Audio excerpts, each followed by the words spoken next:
Prologue. Navette scientifique Vangelis 2 hors de la corporation astrale. Cela faisait des mois que la navette Vangelis 2 sillonnait une zone inexplorée aux confins de la galaxie. Loin de Proxima B et des routes spatiales balisées, l'équipage s'aventurait en territoire inconnu, là où nul vaisseau humain n'avait osé s'aventurer.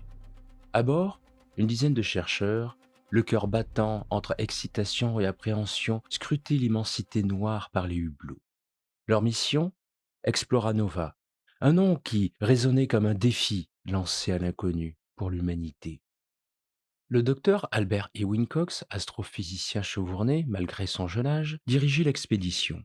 Il fixait les données qui défilaient sur les écrans. Depuis son réveil de la cryostase, une semaine plus tôt, un sentiment étrange l'habitait.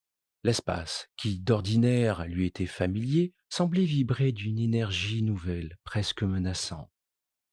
Capture d'anomalie activée, annonça-t-il d'une voix tendue. Relevé magnétique et radiation en forte hausse. Température fluctuante. 550 degrés, puis moins 200 en quelques secondes. Un silence glacial planait dans la salle de contrôle. Vladimir Brown, un chimiste de l'équipe, tenta de briser la tension.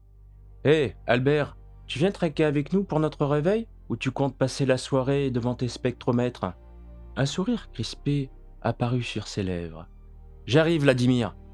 Prépare-moi une double dose, je pense qu'on en aura besoin. Soudain, l'alerte retentit, stridente. Les moteurs s'arrêtèrent, plongeant la navette dans un silence inquiétant. Sur l'écran principal, une image floue apparut, semblable à un nuage de particules sombres se densifiant à vue d'œil. Qu'est-ce que c'est que ça? S'écria Albert, le cœur battant à tout rompre. Une concentration de matière noire? Impossible! Avant que quiconque ne puisse réagir, la navette fut engloutie.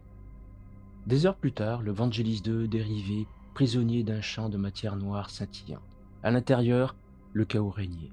Des corps sans vie gisaient sur le sol, baignant dans des mares de sang. Albert, le visage maculé de sang, se cachait dans un coin de la salle de commande. Des images horribles défilaient dans son esprit. La panique, les cris, le couteau glissant entre ses doigts. J'ai tué tout l'équipage, murmura-t-il, la voix brisée par les sanglots. Ce n'était pas moi, quelque chose m'a forcé.